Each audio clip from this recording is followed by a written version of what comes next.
j'ai noté avec satisfaction une accélération remarquable du rythme et du domaine des travaux de finition ainsi que des travaux résiduels qui viennent compléter la fonctionnalité et la disponibilité de l'infrastructure sportive à proprement parler. Désormais, loin de cet optimisme, le ministre des Sports s'est plutôt mué en adepte du ponce-pilatisme, comme en témoigne sa lettre au Premier ministre. Au-delà, ce que l'on voit surtout à l'œuvre dans cette affaire, du scandale du stade de Lembe, c'est une posture digne de celle de la Camorra, encore simplement appelée mafia. Tels les parrains de cette organisation et leurs capots, un système sophistiqué a été mis en place en 3 mouvements. Primo, l'on a fait gonfler les besoins. Par exemple, parler d'un complexe sportif là où on n'avait besoin que d'un stade. Deuxio, s'attacher à faire croire que tout se déroule bien jusqu'à ce que la Confédération africaine de football constate les nombreux errements. Tertio, même après cette déconvenue, passer par perte et profit cette situation pour actionner un système régi par l'urgence, dont le gré à gré en mettant soigneusement à l'écart le ministère des Marchés publics. Pour chapeauter toute cette savante architecture de l'illicéité, exactement encore comme dans la mafia, l'omerta aura régné. Ce silence assourdissant qui permettait d'aller de l'avant dans la forfaiture malgré les nombreux impairs. Quand, révoltés par cette incurie, des acteurs politiques de l'opposition, dont le MRC, ont vertement dénoncé cette situation en réclamant de la transparence sur la gestion de la Coupe d'Afrique des Nations, les fonds Covid-19 et la situation dans le Nozo, c'est un écran de fumée qui leur a été opposé, toujours comme dans la mafia, en qualifiant d'insurrectionnels les marches de ces protestataires, en instrumentalisant notamment l'argument sécuritaire pour les jeter en prison. À ce sujet, il est à se demander si les juges qui les ont condamnés peuvent affirmer qu'ils ont rendu justice au nom du peuple camerounais, tant leurs dénonciations sont exactement celles contenues dans la correspondance du ministre des Sports au Premier ministre. Depuis lors, c'est une quasi-paix des cimetières qui avait été obtenue par les parrains et capots pour une ardoise de pratiquement 1000 milliards de francs CFA. Pourtant, ce sont les procédures enclenchées par McGill et Piccini à l'international qui pourraient bien mettre à nu ce barnum fait de rétrocommissions et de toutes sortes de passe-droits. In fine, comme quoi, le crime n'est donc jamais parfait. Le comble, c'est que les Camerounais seraient bien obligés de rembourser ces forfaits. C'est déjà le cas avec le timbre fiscal à 1500 francs, la vignette automobile augmentée de 100%, le prix du transport urbain par bus à Douala passé de 150 à 200 francs par une société propriété pourtant du ministre des Transports. Et dans tout cela, que dit et fait le président de la République? Il va bien falloir qu'on l'entende devant une concussion aussi nauséeuse, lui qui venait d'affirmer qu'il entend poursuivre la lutte contre la corruption lors de son discours de fin d'année à la nation.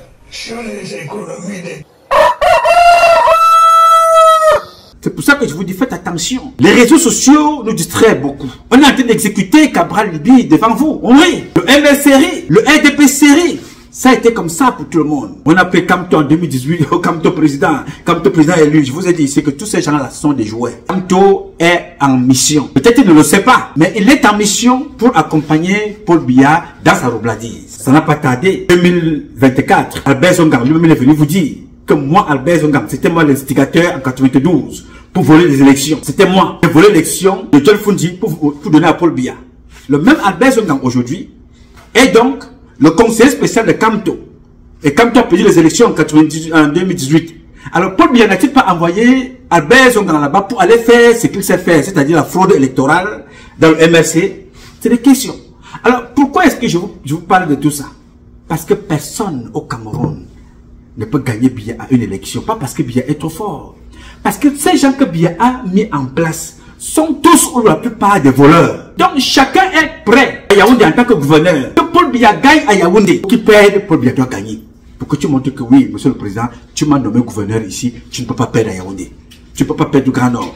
Tu ne peux pas perdre dans le Sud. Yes, sir. Tu ne peux pas perdre dans le sud.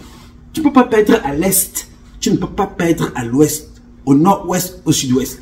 C'est pour ça que vous voyez que tous les parents, nos parents là, qui sont du nord-ouest et du sud-ouest, disait-il, la zone anglophone, sont tous délocalisés. Ils sont maintenant du sud, originaires du sud. Ils ont abandonné les leurs parce qu'ils sont anglophones, qu'ils sont premiers ministres. Parce qu'ils sont anglophones, que Paul Biya leur a donné le poste.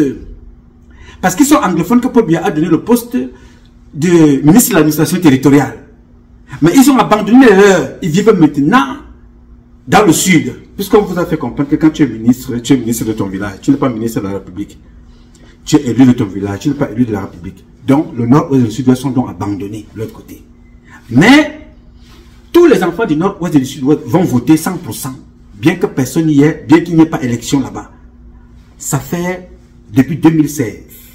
Comme dit Paul Biya, fait les calculs. Jusqu'aujourd'hui, nous sommes à des milliers de morts, si ce n'est des millions. Des civils et des militaires, mais cela n'engage personne. Aucun homme politique ne parlera de ça. Parce que c'est sensible. Si tu parles de ça, automatiquement, tu vas commencer à lire l'heure. Que tu sois de l'opposition ou du parti au pouvoir. Non. Donc, ce qui arrive à Cabral Libye, c'est la fin d'une mission qui lui a été donnée depuis 2016. Depuis 2018. C'est la fin d'une mission qui lui a été donnée depuis 2017-2018. C'est terminé. Il faut maintenant passer la main à quelqu'un d'autre. Donc pour cela, il faut le discréditer partout. Si tu vois un opposant qui vient vous dire lui-même, là où je vous parle là, je sais qu'en refusant les municipales, les législatives, je ne serai pas appelé à concourir en 2025. L'opposant vous dit ça lui-même. Sans pression de personne, en fait, tout du moins, visiblement, il vous dit ça. Il vient vous faire comprendre que je ne vais pas à l'élection. Il vient vous faire comprendre que j'y vais à l'élection parce que je ne suis pas pour la politique de la chaise vide. On dit, waouh. Président, you are the number one. You are the best. You are the one. Tu es celui-là que nous recherchons. Le jour où on suspend, on dit que voilà, c'est la fermeture des candidatures. Le même candidat revient vous dire, voilà, vraiment, je n'étais pas au Cameroun. Je viens donc de découvrir à mon arrivée du Japon, en Thaïlande, de la Chine et de Guadalajara. Je me rends compte qu'il y a la guerre dans le Nozo. Non, non, non, non. Comment peut-on faire une élection avec autant de morts dans le Nozo? Mais je découvre ça maintenant. Now we shoot. I'm real to them. Ouais. Then just shoot any man. Any man for them. All man is shoot all my house. Ouais. All thing. All my house. Ouais. My pillar. Ouais, Asha. He scattered all the house. All. The people now some bad luck people head, my brother. He come for down house. Shoot all the down house. The house. Je ne savais pas ça. Vous savez, moi, je suis un avocat, je ne vis pas au Cameroun, mais je suis candidat ici, mais je ne savais pas qu'il y avait la guerre là-bas. Donc, je n'y vais plus à l'élection. Oui, précis pourquoi? Non, mais il y a la guerre dans le Nozo. Seulement ça, non, je n'y vais plus à l'élection parce que il faut qu'on change le code pénal. Mais, pourquoi, précis? Non, non, non, Numa, Patrice Freeman, disait déjà ça depuis les États-Unis. Je n'écoutais pas, mais je me rends compte qu'il faut changer le code électoral, le code pénal, retoucher la constitution. Pas pour l'intérêt du président, mais pour revoir ce qui ne va pas. Et redonner une forme à l'État du Cameroun. Mais, président, comment avez-vous fait pour penser comme ça? Mais c'est Patrice Numa, Freeman, depuis les États-Unis qui parlait de ça depuis 32 ans. Oui, j'ai retrouvé la vue, parce que j'étais aveugle. J'ai lu ça. Oui, président. On est d'accord avec toi. On est d'accord. On est d'accord. Je ne peux pas aller aux législatives. Nous sommes d'accord avec toi. Mais comme je n'y vais pas, je suis sûr que je n'irai pas à l'élection en 2025. Moi-même, je vous le dis. Je suis sûr, je sais de quoi je parle. Nous sommes donc en 2025. La même personne revient. Vous fait comprendre que non, allons à l'élection. Celui qui tentera ce qu'ils ont fait en 2018 là, ceux qui resteront vont reconstruire le Cameroun. Les survivants, vous connaissez la suite. Vous avez donc vu le rôle des comédiens. Tous ces gens-là, tous, personne n'est chassé par Biya. Est-ce que vous comprenez? Ce que mon père Abel Zonga est venu raconter là, il est persécuté, il est machin, truc et tout le tralala, il a eu ceci, il a eu machin, il a eu... Personne n'est persécuté par Biya. Qu'est-ce qui se passe? Biya change simplement d'équipe de communication. on amène des nouvelles personnes qui vont vous faire raconter leur vie. Vous dites, voilà, donnons aussi la chance à tel. N'est-ce pas? Est-ce que c'est moi qui vous dis ça? Essayons un peu d'écouter Nkoumvondo. S'il vous plaît, écoutons. Écoutez et regardez. Quand Olivier Bilé vient me voir pour la première fois, vous savez le langage qui me tient? Il me dit, prof, on a trop souffert comme ça. L'opposition là ne paye pas. Appelons Paul Biya. Je ne dévoile pas un secret, il a dit partout, appelons Paul Biya, qui vient nous sauver. Beaucoup sont partis, il ne reste plus que ceux-là qui sont là pour leur part. Pourquoi vous désolidarisez de l'ATP alors que vous tenez pratiquement le même discours que Olivier Bilé? Je vais être clair. Oui. C'est parce que nous avons compris que à l'ATP, c'est une affaire de duperie.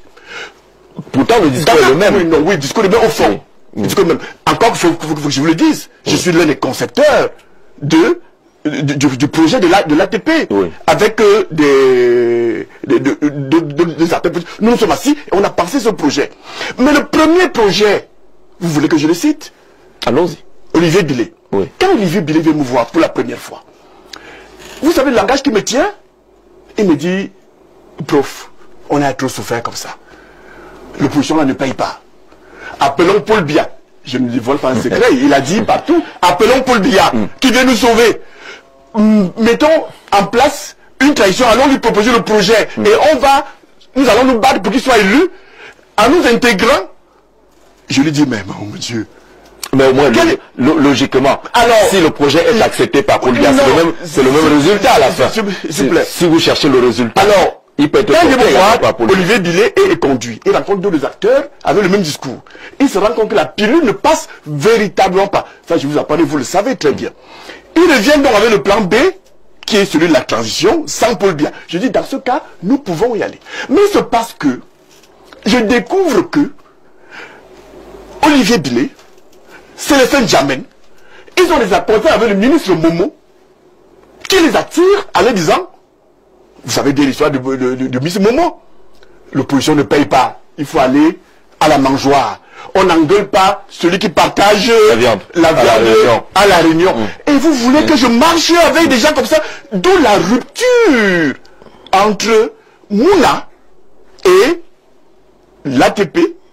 D'où la rupture entre le parti Univers et Mouna n'est pas signataire du manifeste. C'est parce que il n'est pas signataire du manifeste de l'ATP. Lorsque j'ai senti que j'allais piéger dans cette histoire, j'ai rencontré Mouna. Je lui ai dit, grand frère, puisque nous parlons comme ça entre nous, grand frère, tu as vu ça avant. Par son expérience, Mouna c'est quelqu'un de très mieux. Il a vu ça avant moi. Heureusement que j'ai aussi vu. On a dit que ceux qui sont restés à l'ATP n'ont pas vu ce que vous avez vu et ils disent que ils sont partis. Non, Dieu comme Tchamini est parti. L'un des penseurs du projet de transition. Dieu comme Tchamini est parti. Aguerre Mouna est parti. Nkoumvondo avec le parti Univers, nous sommes partis. Beaucoup sont partis. Il ne reste plus que ceux-là qui sont là pour leur part. Et l'autre côté, vous n'êtes pas votre part, parce qu'on vous dit, on dit de vous qu'après votre séjour en Afrique du Sud, vous êtes curieusement revenu très proche, très lié, et que là-bas également, il s'agirait d'une affaire d'argent. Une affaire d'argent. Alors, j'ai entendu Olivier Bilé dire ça. Il dit que, bah, écoutez, nous sommes allés chercher l'argent. Nous étions ensemble, non? Olivier Bilé et moi, nous avons pris le même avion. Nous étions dans le même avion, nous sommes arrivés à Johannesburg. Vous êtes allé chercher à Johannesburg. À Johannesburg. Vous êtes allé chercher à Johannesburg. Je vais vous dire les choses simplement. Oui. À Johannesburg, non, à Pretoria. Parce qu'on allait d'abord à Johannesburg avant d'arriver à Pretoria. Pretoria, c'est à 50 km de Johannesburg. Nous avons besoin d'un cadre de réflexion. Vous savez très bien ici que il est difficile de mener des activités politiques. J'en veux pour preuve un député de la nation, Kabalibi, qui est pourchassé comme un rat dans son village à Ezeka, parce que un député veut parler. Nous nous sommes donc dit, pour travailler dans la sérénité, pour mettre en place justement le projet, pour un Cameroun meilleur, il nous fallait aller à un endroit serein, où nous ne seront pas appelés pendant que nous discutions à guetter chaque fois à la fenêtre si les abeilles de M. Atangadji arrivent. Nous avons besoin de et c'est pour cela que, puisqu'ailleurs, quand même, on peut discuter tranquillement, vous êtes allé en Afrique du Sud pour un peu plus d'une semaine pour j'ai entendu parler d'argent. J'ai entendu parler d'argent. J'ai entendu mes contempleurs, notamment les deux que j'ai cités tout à l'heure, exception le ministre Moumou, raconter partout que Mouna m'a donné de l'argent et on a renchéri en disant que mon parti Univers était un parti Nyango. Mais je vais vous prendre un témoin. Lorsque le parti Univers endorse la candidature de Cabral Libi en 2018, Cabral Libi a l'argent. Je vais chez quelqu'un qui n'a rien. Je vais vous dire à cette époque-là, Cabral Libi est mon étudiant. Parfois, c'est moi qui prends l'argent dans ma poche pour lui dire, va nous acheter les sons et à côté là, c'est moi qui lui paie le taxi. Si je dois chercher l'argent dans ce pays, je vais chez qui? Chez Akere Mouna. Akere Mouna l'argent? Je ne sais pas. Je vous dis, si je veux l'argent, je mets mon nom dans l'appel à candidature, je prends mon téléphone et j'appelle les collaborateurs de Paul Biya, je lui dis, j'ai changé de veste. Le lendemain, j'aurai un bon poste qui me permettra d'avoir de l'argent. C'est pour dire que Biya peut changer ma vie le temps d'un stylo. Mais je n'en veux pas. La preuve, il m'a nommé à l'université et j'ai démissionné depuis bientôt 10 ans. Alors, c'est pour vous dire que la question que Mouna n'a pas d'argent et Mouna n'a rien à me donner. Bien évidemment, puisque vous aimez bien qu'on parle d'argent. Vous pensez qu'on va à une élection présidentielle sans argent? Il faut de l'argent. C'est des milliards. Beaucoup d'argent. Et finalement, lorsque nous discutons, il y a les volets financiers pour lesquels où est-ce qu'on va aller chercher l'argent? Parce qu'il faut aller chercher l'argent. Il y a un parti qui a dit il faut 6 milliards. Il faut 6 milliards. D'accord. Nous ne sommes pas loin de là. C'est pas comme nous avons besoin d'argent. Dans tous les pays du monde, pour aller à une élection présidentielle, il y a de l'argent. Vous avez vu aux États-Unis, partout, même si collecte de l'argent. À la fois une traçabilité. Parce qu'on a besoin d'opérer beaucoup de dépenses aux collections présidentielles. Il y a des meetings, il y a des flyers, il y a des publicités à faire, etc., etc. Il y a des déplacements, parcourir le Cameroun. Vous savez combien ça peut coûter seulement en carburant? Bien, là c'est Nkoumvondo qui parle. Il vient vous dire aujourd'hui en 2025 ce que je vous dis depuis 32 ans, que personne au Cameroun n'est opposant. Là, les opposants qui se retrouvent, ils vous disent que vraiment l'opposition ne paye pas. Alors appelons Paul Biya, allons prendre notre part. Mais est-ce qu'il dit une chose nouvelle? Ce n'est pas une information. C'est une règle. Donc, à Bézoblan vous a dit ça. C'est comme ça. Même notre parent qui est mort, John Frundi, c'était ça. Il a pris sa part. Il a dit, ok, moi quand ma femme est malade, bon, on peut lui donner l'avion. Je prends un peu ma part, et ainsi de suite. Celui qu'on appelle Joshua aussi. Tous pareils. Personne ne répond pour vous. La preuve, vous ne verrez jamais de la vie, au grand jamais. Paul Barthélemy Biya-Mvolo, assis devant un opposant camerounais, en train de débattre sur le bilan. Parce que Paul Biya, lui, ne fait jamais campagne sur son bilan. Paul Biya fait campagne sur sa disparition. Il disparaît. 2 mois, on le cherche en Suisse, en France. On le cherche partout au Cameroun. Paul Biya est porté disparu. Nouma vous dit non, Paul Biya n'est pas mort. Paul Biya est mort. Paul Biya est mort vivant. Mon frère à Paris vous dira ce qu'il a dit. Mes frères à Paris vous diront ce qu'ils auront à dire. Ceux qui sont aux États-Unis parleront, en Allemagne, en Angleterre, chacun racontera sa vie. D'autres vous diront qu'il est mort. Il est mort. On a vu son corps, on a vu le cercueil aller à la morgue. Et Paul Biya va sortir, Kouya, un jour. Oui, il est ressuscité. Ces militants ne vont pas se poser la question comme tu es ressuscité là, quand est-ce que tu nous amènes, tu nous produiras de l'eau ici? Les routes en Fomeka, à Miyamosala, en Koiche, à Djoum, à Bamayo et Bolova, à Bafoussam, à Bamenda, à Gaondere, à Garwa, à Douala, à Yaoundé. Tu nous donneras l'eau quand, l'électricité quand, le chômage bat son plein, l'insécurité bat son plein. Tu feras ça quand? Ils ne poseront pas cette question. Ils vont donc se contenter de dire, Nouma, tu as dit que le président est mort, peut-être il n'est pas mort, peut-être il est vivant. Ngacha, tu as dit que le président est mort, ça c'est ce que tu as dit. Vous les activistes là, vous mentez. Voilà votre niveau d'activisme. Dire les comptes vérités, raconter votre vie. N'est-ce pas? Voilà donc 6 mois qui vont partir comme ça. Cette fois-ci, on a décidé de casser ça. Sachant qu'il allait venir raconter sa vie, qu'est-ce qu'on a fait? On a attendu dès qu'il est rentré, On commence à faire des plateaux télé, raconter, on a sorti la vidéo de Longueur. On leur a servi ça. Que voilà donc le travail des gens de la sécurité militaire sous l'ordre de Paul Biya. Voilà ça. Si ce n'est pas sous ces ordres qui viennent nous expliquer, ça a tué le buzz de Paul Biya. Oui, monsieur. Voilà comment Paul Biya fait campagne. Donc tu ne le verras jamais face à un adversaire assis. On verra toujours femme d'Ongo. On verra toujours des gens venir raconter leur vie. Mais personne ne va répondre sur le manque d'eau et les poubelles à Yaoundé. Donc quand je vois certains d'entre vous aujourd'hui faire le challenge poubelle, j'ai ri. Les mêmes personnes m'ont insulté ici. Plus de 4000 vidéos sur ma première chaîne qui est en ce moment au tribunal. On a parlé de tout. Il n'y a aucun sujet qu'un Camerounais peut évoquer aujourd'hui qui n'a jamais été évoqué par mes équipes et moi-même. Il n'y en a pas.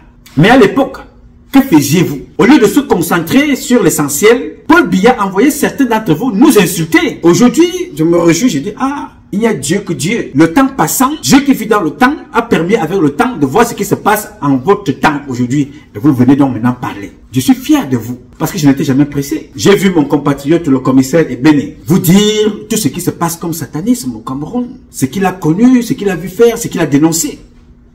Mais beaucoup d'entre vous ont posé la question, mais où était Ebene depuis? Non, vous ne pouvez pas poser cette question. Posez-vous aussi la question, où étiez-vous depuis? Chacun va à son rythme. Peut-être il s'est préparé pour accumuler, emmagasiner l'énergie du courage, comme toi aussi, qui est arrivé au combat en 2018. Toi, tu es arrivé en 2020. Toi, tu es arrivé en 2024. Hier, toi, tu es arrivé en 2027. Tu dis que non, je ne savais pas qu'il y avait des Camerounais qui parlaient comme ça. Je te découvre. C'est pas ma mère que je te suis. Non, c'est pas mon père qui te suivait. Malheureusement, il est mort, père à son âme. Non, c'est ma grande sœur qui m'a envoyé ta vidéo. Coco, ça fait 32 ans que je parle. Mais toi, tu découvres ça aujourd'hui. Tant mieux. Allons-y. Fais ta part. Ebene était commissaire. Il a pris le temps d'accumuler, d'emmagasiner, d'écrire. Maintenant, il vous livre. Il n'est pas trop tard. Prenez. Qui rejoint les langues. Enfin, que cette langue-là continue. Et qu'il rejoigne les rangs. Et qu'ensemble, nous puissions continuer. C'est la course. Chacun va à son rythme. Le marathon, la course de résistance, le saut en longueur, il fait des grandes enjambées, course à pied. Chacun va à son rythme. Parce que le chemin est différent. Mais notre destination est la même, le Cameroun et le réformer. Donc, quand vous voyez Cabral Libi là, Cabral Libi n'est pas différent de toi. Il a pris son courage à deux mains. Ne te réjouis pas de ce qui lui arrive. Mais malheureusement pour lui, il n'a pas compris que ce système-là tue tout le monde. Biya a tué tous ses enfants. Biya a tué sa propre femme. Qui vous a dit où est Jean-Irène Biya? Et qui vous dira qui a tué Jean-Irène Biya? Elle est morte de quoi? Vous ne saurez pas. Chantal Biya marche là comme ça, elle est morte depuis. Vous voyez cette femme-là, une femme normale, première dame, qui a pris, la seule chose que Chantal Biya a pris chez son mari. On dit parfois que qui se ressemble s'assemble. Elle est insensible au mal, à la douleur de l'autre, au malheur. Elle n'a rien à cirer. Le malheur touchera Chantal Biya quand Chantal Biya est concernée par sa mère, qui est notre maman, maman Rosette. Une femme a perdu ses 3 enfants. Ce n'est pas le problème de Chantal Biya. Monique Koumaté, ce n'est pas Chantal Biya son problème. Florence Ayafo, qu'on a coupé, on a égorgé la tête là. Ça, c'est pas le problème de Chantal Biya. Christiane Sopo, découpé à la machette. Chantal Biya n'a que rien à cirer. On a kidnappé un enfant à Yaoundé. Vanessa Tchatchou, elle peut raconter, aller se masturber sur un arbre. Ce n'est pas le problème de Chantal Biya là-bas. Oui, monsieur. Ce qui importe Chantal Biya, c'est que sa fille arrive avec des prostituées. Il faut se rassurer qu'elle est gardée. Oui, vous allez la garder de gré ou de force. Qu'elle a son agent de poche. Qu'elle a fumé son banga. Oui. Elle vient avec les prostituées. Sa maman quitte le palais. Elle va se promener avec elle. Elle va danser. Comme vous voyez là, sa maman danse avec les prostituées de sa fille. Lesbienne. Alors que d'autres sont en prison pour le même motif. Voilà ce qui les intéresse. Alors chaque fois que nous allons nous asseoir ici, on voit détruire les autres. On rit. En attendant que ça nous arrive, nous nous faisons du mal à nous-mêmes. Tous ces gens-là ont compris comment Paul Biya fonctionne. Momo a compris que Paul Biya, c'est comme ça qu'il fonctionne. Il n'y a rien à faire. Paul Biya fonctionne, il te prend. tu es son opposant, il te prend, il te rend fidèle au RDPC en portant la casquette de ton parti. Je suis. Issa Chiroma l'a fait. T'avais aidé Djibril, lui-même là, le RDPC. Bello Bouba Maïgari, l'homme qui a transformé le ministère du tourisme en mosquée. Pareil, tous, ils sont des mêmes partis. Alors, je vous dis ici, les gars, nous avons pour mission de changer le Cameroun. Et pour changer le Cameroun, rien ne peut se faire avec Biya. Que Biya arrête Ngongo aujourd'hui, qu'il arrête Fam Dongo, qu'il arrête Manaouda Malachi, qu'il fasse arrêter à Tanganji, qu'il enlève tout le gouvernement. Ça ne changera absolument rien. C'est Biya qui doit partir. Et nous allons nous occuper de tout le reste. C'est Biya qui doit partir et nous-mêmes, nous allons nous occuper de tout le reste. Mais qu'il monte ou qu'il descende, Biya partira. Il n'y a rien à faire. Il n'y a aucune condition n'est éternelle. Aucune condition n'est éternelle. Ils partiront donc tous. Et quand nous allons reformer le Cameroun, nous allons nous baser sur les institutions camerounaises pour vous confier ce pays et ses institutions. Si Kamto veut être président, qu'il aille concourir. Si Kaba Libi veut être président, qu'il aille concourir. Et qu'il remplisse les formalités nécessaires pour qu'il bénéficie de la subvention qui est donnée à tous les candidats pour aller concourir. Ce n'est pas l'aristocratie, ce n'est pas le satanisme, ce n'est pas le favoritisme, ce n'est pas le tribalisme, ça ne va plus être des réseaux, ça ne va plus être le viol, l'abus, le chantage, l'intimidation. Que chaque Camerounais soit libre et qu'à partir de la réforme des institutions, qu'on prenne en compte les Camerounaises et les Camerounais qui ont la double nationalité. Les enfants qui sont nés aux États-Unis et ailleurs. Les enfants qui sont nés de parents mixtes. Pour leur nationalité camerounaise, il faut qu'on en discute. Ceux qui ont la double nationalité à l'étranger, il faut qu'elle soit reconnue. Au-delà même de la double nationalité, on va reconnaître la multiple nationalité. On doit reconnaître tout ça. Donc tout ce que M. Biya peut faire aujourd'hui, il détruit nos enfants avec notre contribution, avec notre soutien. Parce qu'on nous déteste Cabral Libi. Il faut qu'on soit fier que Paul Biya est en train de l'humilier par Tanganji. Parce qu'on déteste Kamto. Il faut qu'on soit fier qu'il est en train de l'humilier. Non. Je ne peux pas être fier. Mais je me réjouis de leur avoir dit que ce qui vous arrive là va arriver. Ce n'est pas la fierté de les voir être humiliés. Kamto fait partie des meilleurs juristes au monde. N'est-ce pas? Mais ce meilleur juriste-là a quand même ses enfants qui sont enfermés en prison, qui s'appellent Alain de Boulounissa et Alain Foguet, et des centaines d'autres en Konsamba, à Douala, à Yaoundé. Mais le meilleur juriste au monde ne peut pas libérer ses enfants en prison. N'est-ce pas? Ce n'est pas parce qu'il est incapable, mais ce n'est pas parce que ces enfants-là ont posé un acte contraire au droit qu'ils sont en prison. Ils sont en prison parce que M. Paul Biya, dans ce régime dictatorial, décide de mettre toute personne en prison, sans tenir compte de l'acte que tu as posé, contre la loi, contre la société, il te jette en prison. Donc, Kamto va se reposer sur quoi? Kamto va défendre le Boumessa en se reposant sur quoi? Parce que lui-même, quand il était agité en prison, qui l'a libéré, ce n'est pas le droit qui a libéré Kamto. C'est vous, vos mobilisations aux États-Unis. Game over. C'est vous, vos mobilisations en Angleterre. C'est vous, vos mobilisations en France. Et c'est vous, avec votre jeune frère Cabral, Calibro, qui est allé interpeller Emmanuel Macron. Emmanuel Macron, monsieur le président. Il y a des prisonniers politiques. Paul Biya tue les gens au Cameroun. Il y a Kamto Maurice qui est en prison. Il y a les hommes politiques qui sont en prison. Il dit, j'ai demandé à Biya, au président Biya, de libérer Kamto Maurice. S'il ne le libère pas, je ne le reçois pas à Lyon. Vous comprenez un peu l'humiliation? Vous comprenez l'humiliation de notre justice? Le ton parlait à notre président. L'âge de celui qui parle à notre président. D'où parle-t-il à notre président? Kamto a été libéré avec ses amis. Ce n'est ni la loi, ni le droit. C'est un autre président sous la pression des Camerounais et des Camerounais que vous êtes. Mais les enfants de Kamto sont en prison. Ne serait-ce que pour ça, il aurait porté plainte même à la Cour africaine des droits de l'homme. Il aurait pu porter même plainte en France, même si c'est sur la forme. C'est ce que je lui reproche. Ce n'est pas, je n'ai rien à faire avec M. Kamto. Je n'ai rien contre lui. Il est un homme politique. Mais c'est parce qu'il est dans un régime dictatorial et il le sait. Mais il accompagne ce régime-là avec des petites phrases, avec des discours qui ne servent à rien. C'est ça mon seul problème. Donc je demande donc qu'il n'y ait pas élection au Cameroun et qu'on se batte tous pour une transition et qu'après cette transition-là, au cours de cette transition, qu'on reforme tout. Maintenant, si Kamto veut devenir président, mais il devient président. Cabral Libi devient président. You know, un anglophone, un sudiste, un centriste, un nordiste, tout Camerounais ou Camerounaise peut devenir président en se basant sur nos nouvelles institutions. C'est tout ce que je recherche. J'ai donc voulu échanger avec vous pour vous faire comprendre que ce qui se passe au Cameroun On regarde, on commente. On se moque de nous partout. Ça se fait avec notre contribution, avec notre complicité.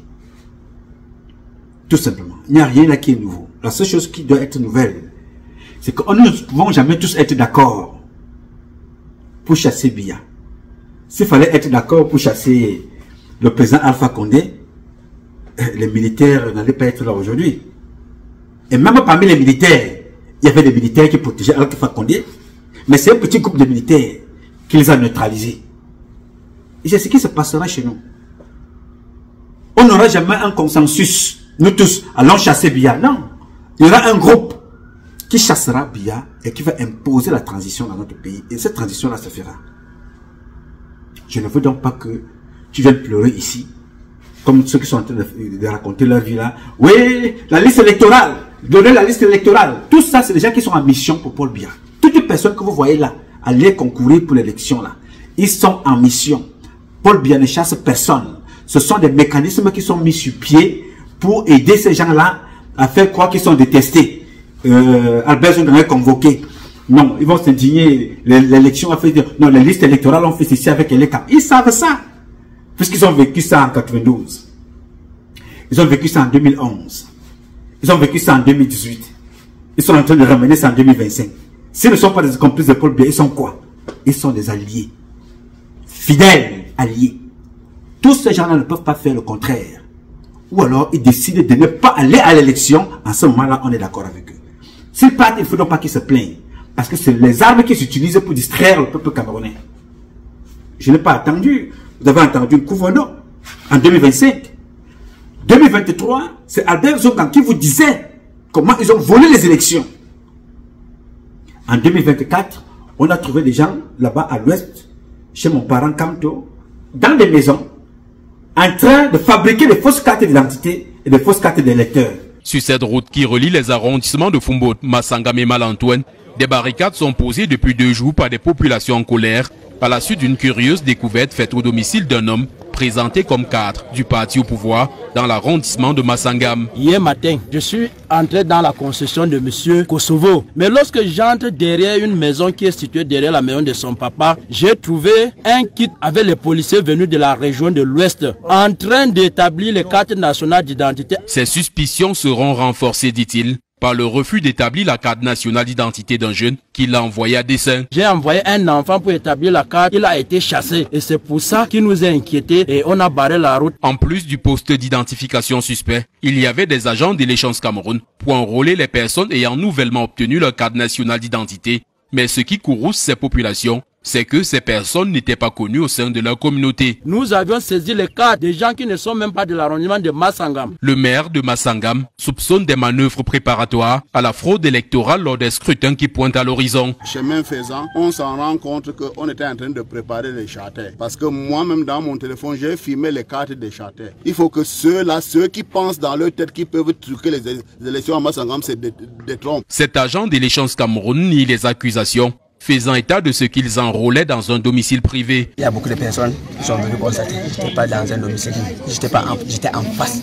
Face à la colère des populations, le sous-préfet de Massangam a décampé, abandonnant son véhicule. Malgré la sortie du chef traditionnel de la localité, les mécontents sont restés fermes. La population a une condition, qui est une condition souveraine. La population est en train de dire que les matériaux de l'État qui se retrouvent dans un domicile privé doivent être récupérés pour que la voie publique soit libérée. Nous ne sommes pas mieux placés pour aller à l'encontre du peuple. Cette manifestation est le présage d'un processus électoral tendu dans une circonscription où l'UDC et le RDPC sont des partis leaders.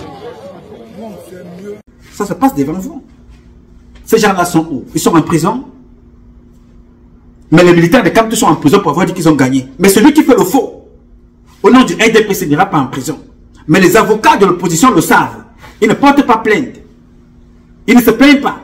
Parce que si c'était plein ces gens-là, Paul Biya serait radié dans un pays normal de toute compétition élective dans notre pays pour avoir ramené chez nous les faux agents de Transparence Internationale.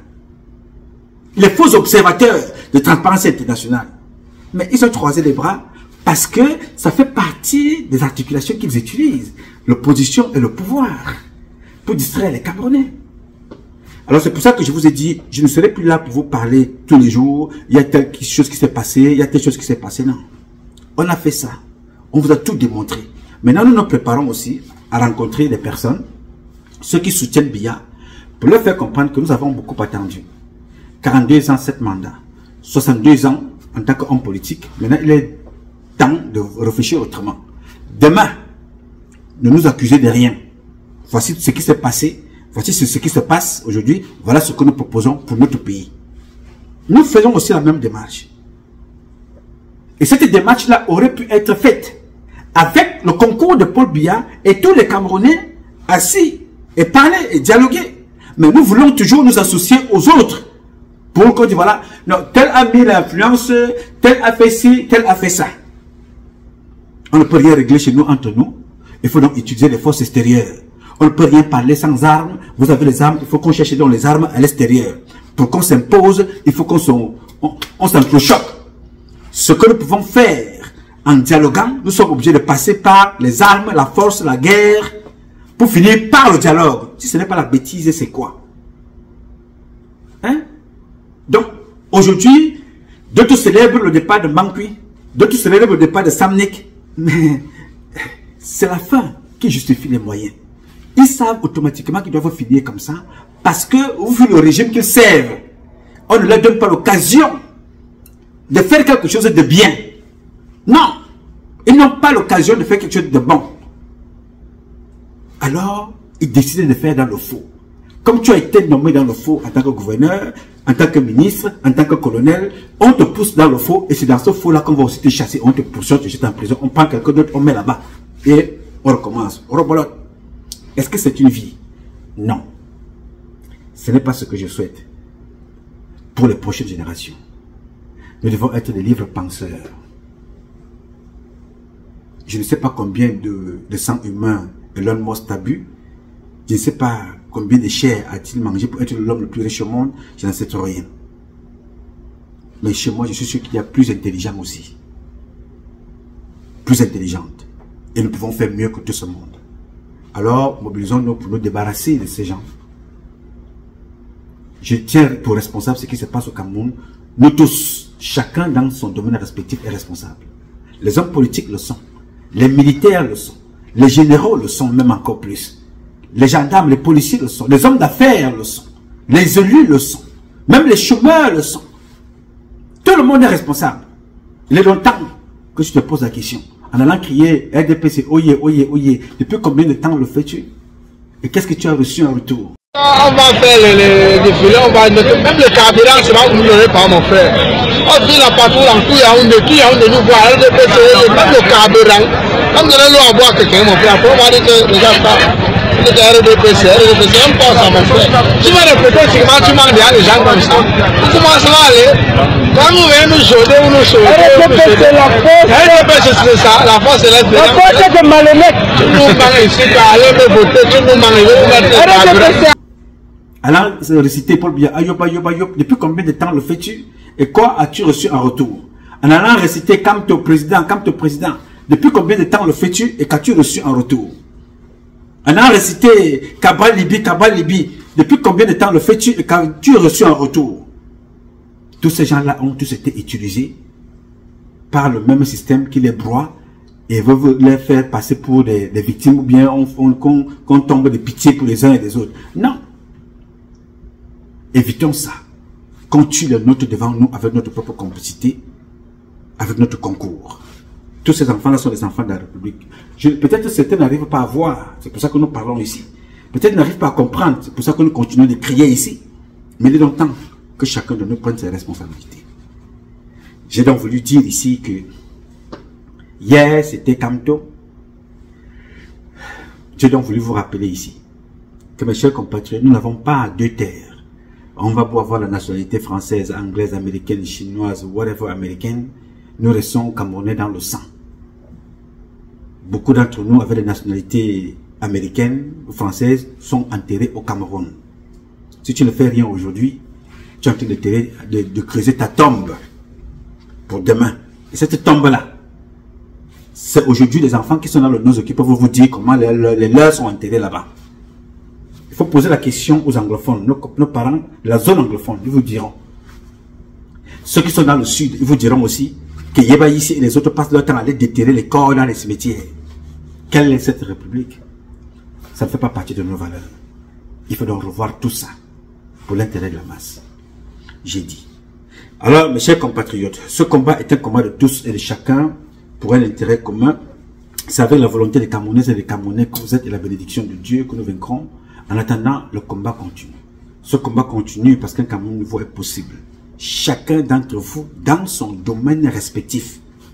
Et qu'ensemble, nous redonnons à notre pays ses lettres de noblesse et faire de ce pays la capitale du paradis sur terre. Je sais compter sur vous. Vous pouvez compter sur moi. Même si je suis dans ma cuisine, là, vous pouvez compter sur moi. Je jouerai toujours ma partition aussi longtemps que Dieu me donnera la vie. J'ai dit. Je m'appelle Nouma. Nouma Patrice Freeman. Je réponds au 001 551 666 1027. I love you, but God love you more. Thank you. Rodrigue, oui, vous aviez une seconde de me donner la parole pour adresser mes condoléances. Je pense que c'est le moment. Oui. Non, c'est trop tard. Donc, voilà comment on fait la politique. Je voudrais donc adresser... Il y a des morts à Tchang, il y a des morts à Douala. Vous êtes leader d'un parti politique, vous commencez par ça. Vous qui avez fait les écoles de politique. Vous aurez pu prêcher par exemple. Voilà l'autodidacte de la politique. Et il montre qu'il sait ce que c'est que la politique. Vous avez la parole. Merci beaucoup. Oui. Avant que... C'est trop tard. Avant que j'arrive ici. Et le temps plus. C'est trop tard parce que il est originaire de Tchang. Et il s'appelle Momo. C'est un grand nom dans la lutte de la libération. Il déshonore la lutte de la libération. Il déshonore les Tchang.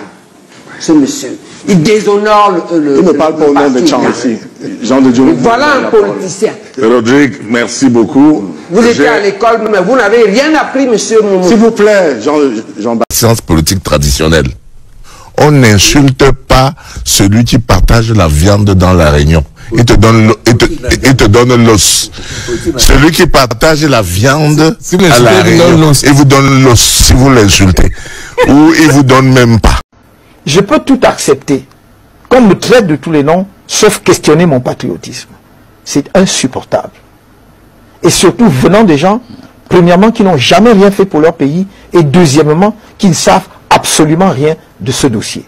Je crois qu'il faut qu'ils sachent ce soir qu'il y a des moments où il faut savoir respecter ce que les autres ont fait, même si on ne les aime pas. Et on l'a mis à l'aise, on a construit son immeuble pour que l'autre occupe. Vous êtes très fort en politique. Hein. On n'est pas fort. C'est un marché de dupes. Non, si vous arrivez en politique affamé, je vous ai déjà dit qu'un affamé ne peut pas défendre les autres affamés. Il va d'abord penser se mettre en sécurité. Quand des gens qui n'ont jamais travaillé, qui n'ont jamais rien fait de leur vie, se lèvent un matin, viennent voir Bodjiko et lui disent, nous sommes des opposants, j'ai créé un parti. Mais demande-lui déjà que, mon ami, tu as pris ton petit déjeuner. Quand je veux partir d'ici, Emmanuel Coco va me suivre, on va aller au bouillon. C'est moi qui veux payer.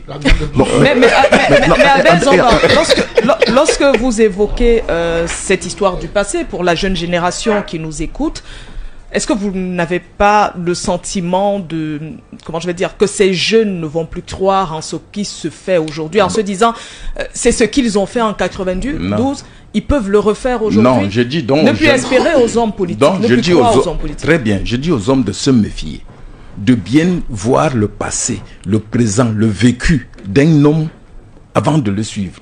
Mais ce qui s'est passé en 92, c'est ce qui se passe maintenant. Quelqu'un venu de nulle part, parce qu'il a échoué aux élections du RDPC, se fâche, quelques personnes le suivent, et voilà, il est parti. Je vais vous parler de quelque chose en droit. Maître va mieux me comprendre. En droit administratif, particulièrement. L'action récursoire. L'action récursoire, c'est une action que l'État engage contre ses propres agents quand ils ont posé un acte qui va à l'encontre des missions ou des attributions qui leur ont été affectées, assignées. Vous comprenez? Dans ce cas encore, je renverse l'action récursoire et je la mène dans le domaine criminel. Pour dire que celui qui a mis la main dans la caisse et qui a volé plus de 500 000 francs, enfin 500 000 francs et poussière, est passible d'une peine à vie. C'est notre code qui le dit, c'est notre loi. Vous comprenez? Et qu'on appelle cela crime J'insiste sur crime économique. Si nous regardons celui-là, dans l'exercice de ses fonctions, il a refusé de donner l'eau aux Camerounais alors qu'il était le patron de la Société des eaux. Et que des gens meurent dans les quartiers où l'eau est censée couler. Ils meurent de choléra, donc des maladies hydriques. Ce n'est pas cet individu qui tue. C'est l'État qui tue. C'est un crime de l'État. C'est-à-dire l'État ne met pas les moyens pour que les Camerounais aient l'eau, la bonne eau pour ne pas mourir des maladies hydriques. J'explique cela pour que vous compreniez mieux la situation dans laquelle nous nous retrouvons. Et je vais encore vous dire une chose, c'est que en matière de services d'intelligence, les agents des services d'intelligence ne connaissent pas le dimanche ni le samedi. Non. Ils ne connaissent pas la nuit, c'est-à-dire ils ne connaissent pas le repos. Quand on dit acte de filature, vous pensez que celui qu'on met à votre trousse, monsieur Bidima, comme vous avez, on a failli vous tuer, vous-même vous l'avez dit. Vous croyez qu'il est apparu devant vous seulement pour essayer de vous tuer? Il vous a filé avant. Et quand vous alliez dormir là, il n'allait pas dormir aussi chez lui. Hein. Il dormait aussi son haut devant vous chez vous. Pour voir quand vous allez encore sortir et continuer à vous filer. Ça veut dire que même la nuit, il vous surveillait. Ça veut dire que quand il pose l'acte là, même la nuit, il est dans l'exercice de ses missions. Donc en matière de service de renseignement, en matière de service d'intelligence, pardon, il n'y a pas de repos ni de dimanche. Il y a un repos un dimanche pour vous, parce que vous êtes un simple administratif. Mais je vous ai dit, un soldat dès qu'il met le béret, ou un policier dès qu'il met le béret, il est policier, gendarme, militaire, jusqu'à la fin de sa vie. De jour comme de nuit. Le samedi comme le dimanche. Jour férié comme jour ouvré. Vous comprenez, M. Wende? Je sors donc en disant ceci. Si le président a commandité l'enquête, et vous-même vous avez dit, ou c'est pas vous, quelqu'un d'autre, il a commandité pour contourner la machine judiciaire. C'est un aveu du président lui-même pour constater que sa machine judiciaire est gangrénée, il ne peut plus lui faire confiance. C'est pour ça qu'il commandite l'enquête. Quand il commandite l'enquête, il protège même le petit procureur d'un fou, donc de la meuf Famba et d'une Fundi. Parce que si ces enfants-là, je ne sais pas quel âge ils ont, bref, ce sont des procureurs, ils commandent cette enquête, leur hiérarchie judiciaire qui serait soupçonnée d'être impliquée dans cette affaire, leur aurait frappé sur les doigts. Souvenez-vous de l'affaire Kanabois. L'affaire Kanabois où un pauvre magistrat a écrit au président pour dire « On m'a obligé à prendre une décision contre l'État du Cameroun et contre ce monsieur Cyrus Ngo, individuellement, alors qu'il s'agissait d'un acte purement administratif. » Vous voyez? Donc le président est le garant de la sécurité du peuple. Il est le garant de la justice. Donc le seul fait qu'il ait posé cet acte-là montre qu'effectivement, il est dans l'exercice de ses fonctions et il a la conscience de son devoir. Je sors donc en disant ceci. Quand on parle du RDPC, moi j'aime toujours m'amuser. Vous ne pouvez pas défendre le RDPC, grand frère. Vous savez, citez-moi un seul cas, à part les agents de sécurité qui ont été, les agents de sûreté et d'intelligence qui sont impliqués dans cette affaire. Un seul individu dont le nom est cité dans cette affaire qui n'est pas du RDPC. Ce sont tous du RDPC. Donc si je dis même crime de l'État, je dis crime d'État, nous affirmons, je dis aussi crime du RDPC. D'accord.